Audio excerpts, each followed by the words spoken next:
Во подготовка на седницата на Советот на општина Кочани, која ќе се одржи во петок на 26 декември, денеска се одржа комисиска расправа по материјалите кои се на дневен ред на седницата.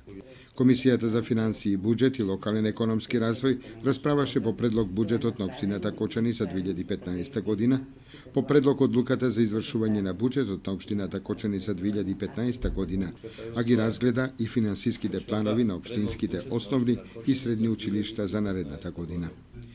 Комисијата за комунални работи, планирање и уредување на просторот и заштитата на животната средина и природата расправаше по една точка од дневниот ред. Тоа е предлог одлуката за донесување детален урбанистички план за магацинска група шатрови Гарнизон Кочани, општина Кочани, за измена и дополнување на планскиот период од 2014 до 2019 година.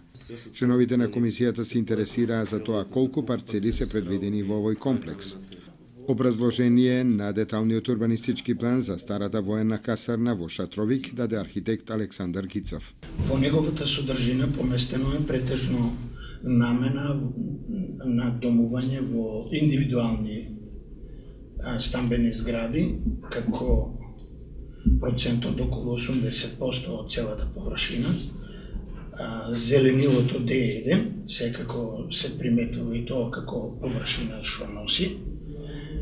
Во централниот дел на урбанистичкиот пат под број 1 е поместено дел од комунална инфраструктура, односно заштита од пожар, нашата противпожарна единица со елементи и параметри кои во низиното осовременување оваа локација сметаме дека ќе одговори на подолг временски период и со предвидената површина, должина, ширина на тој простор и во сегашни и во иднина очекуваните барања. Од една страна, од друга страна имаме поместено А3 содржина од домот за згрижување на стари лица со една малку покомотна локација во однос на досегашните размислувања, заради тоа што освен објектот што секако е предвидена површина за градба, која на натаму треба да се уредува со урбанистички проекти и со детали, за да дојдеме до основен урбанистички план. Заклучоците по материјалите од двете комисиски расправи ќе бидат доставени до советниците за разгледување на седницата закажана за во петок на 26 декември.